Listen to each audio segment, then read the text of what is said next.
For the next question, we are going into functions, right? So here we are given h of x and it has a modulus here. So this is actually a modulus function, alright? So let us recall back what is the purpose or the aim of a modulus. So let's say we have a negative value inside the modulus, it will transform that negative value to become a positive value, right? So from negative 2, we'll change to 2. So now in part A, we need to figure out the value of h of 1. Right? So there's a value inside this bracket here, so means that if we compare with here, the x value we need to change to 1. So means the things inside the modulus also, the value of x we need to change to 1 as well. Right? So it would be something like this. All the values of x will change to 1. Okay, so if we simplify the things inside the modulus here, it will be negative 3. So with the modulus here, it can transform a negative value to be a positive value. So the final answer would be 3. And for part B1, we need to find the domain for h of x less than or equal to 5. Right, so let us recall back what is domain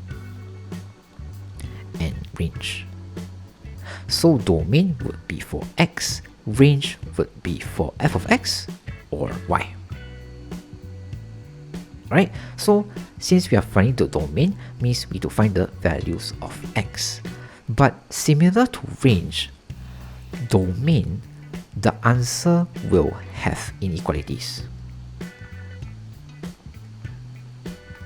Right, which is the greater than or the less than.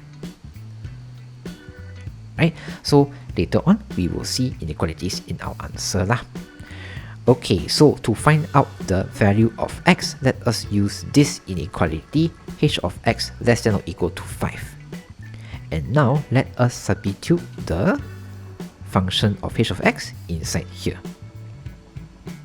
Okay, so to further solve this inequality, what we are going to do is we are going to move the modulus to the other side.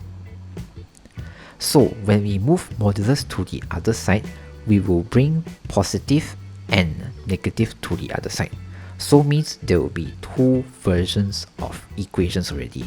So one would be the positive version, where the right side is positive 5. The other one would be the negative version, where the value here is negative 5. Right? But for this one, we need to take note because we move negative to the other side, so means we need to change the sign from less than or equal to be greater than and equal to. We need to change the sign. Okay, so this is a thing a lot of students will make, which is forget to change the sign. Right? So please make sure to change for the negative version of the answer. Alright, so now let us solve these two inequalities and let's find the value of x. Alright, so we are going to remain x to be the thing on the left side, everything else to the right side. Okay, so for example, for this inequality, we are going to move negative 5 to the other side. So 5 plus 5 would be 10, and we are going to move 2 to the other side. So it will be 10 divided by 2, which would be 5. Right? X is less than or equal to 5.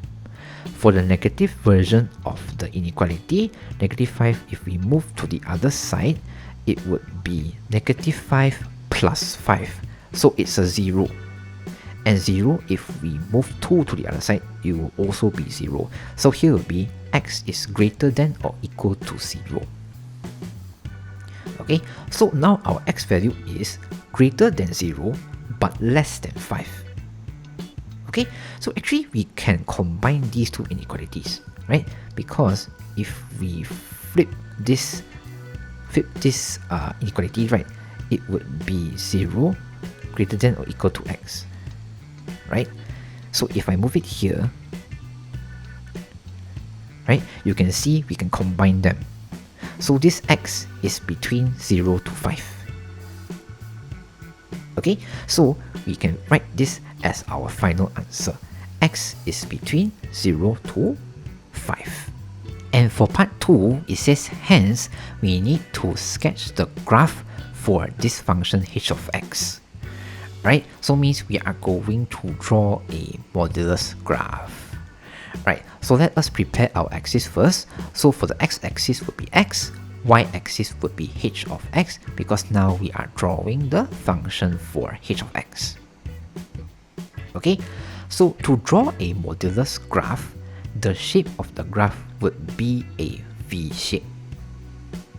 Alright, and to draw out this V shape, we need to have the coordinates of these 4 points: the start point, end point, x-intercept, and the y-intercept.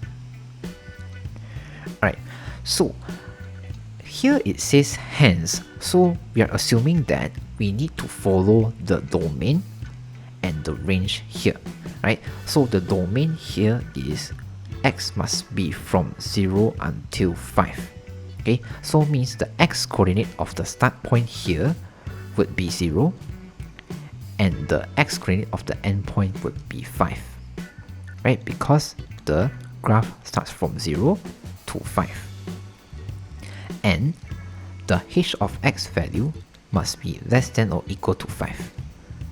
Okay, so this would be the two conditions for our graph. So if we come back to here, how about the y coordinate of the start point and the end point? Right, actually we have already found in part 1. So if we change all the inequalities to be equal sign, okay, and please don't do this in your answer sheet, this is just to demonstrate to you only, okay? So if you change all of them to become equal sign, the question becomes, when h of x equals to 5, what would be the x value? Which we found out is 0 and 5, right?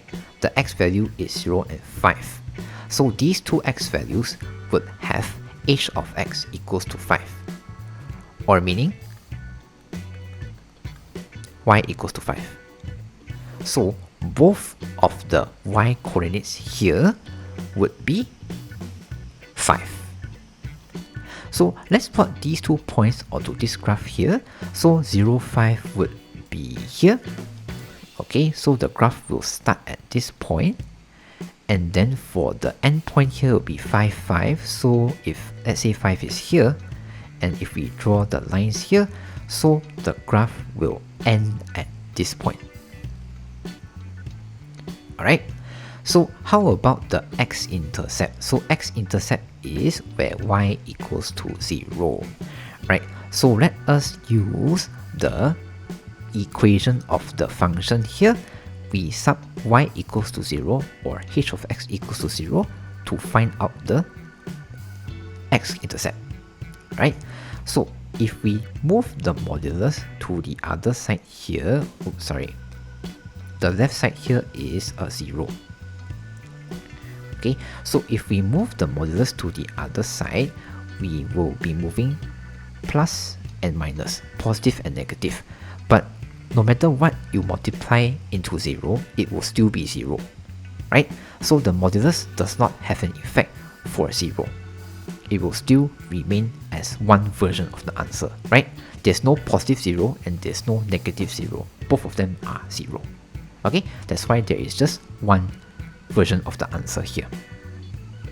Okay, so now let's find the value of x. So negative 5 move to the other side, so it will be positive 5, and 2 move to the other side, so it will be 5 over 2.